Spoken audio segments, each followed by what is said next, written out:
Ngayong linggo sa Mabuting Balita, malinaw ang mensahe ni Jesus na ang pagsunod sa Diyos ay hindi lamang nakabatay sa panlabas na kalagayan, kundi sa panloob na kalinisan. Sinabi niya na hindi siya naparito upang pawalang bisa ang kautusan, kundi upang ganapin ito. At paano niya ito ginanap?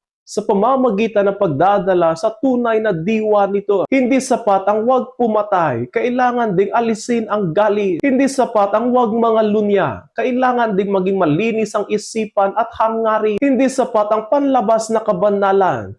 Ang hinahanap ng Diyos ay ang pusong binabago ng pagmamahal. Ito ang hamon sa atin ni Jesus, na ang tunay na kabanalan na hindi lamang nakikita sa ating mga ginagawa, kundi sa dahilan kung bakit natin ito ginagawa. Maaaring hindi tayo pumapatay, ngunit kung ang ating puso ay puno ng galit at sama ng loob, maaaring may galit pa rin ito sa ating kalooban. Maaaring hindi tayo gumagawa ng lantarang kasalanan, ngunit kung may lihim tayo ng pagnanasa at panlilinlang, hindi pagganap ang ating pagsunod sa Panginoon. Ang batas ng Diyos ay hindi listahan ng mga bawal, kundi paanyaya sa mas malalim na relasyon natin sa Kanya. Kapag ang ating puso ay nabago, kusa ring nagiging tama ang ating pagkilos. Tayo ngayon ay nasa kulturang madalas nakatuon sa itsura at sa panlabas na reputasyon. Sa social media, napakadaling ipakita ang mga mabubuti nating mga mukha, ngunit nakatago ang tunay na kalagayan ng ating mga puso. Ngunit ang Diyos ay hindi tumitingin sa mga post natin sa social media,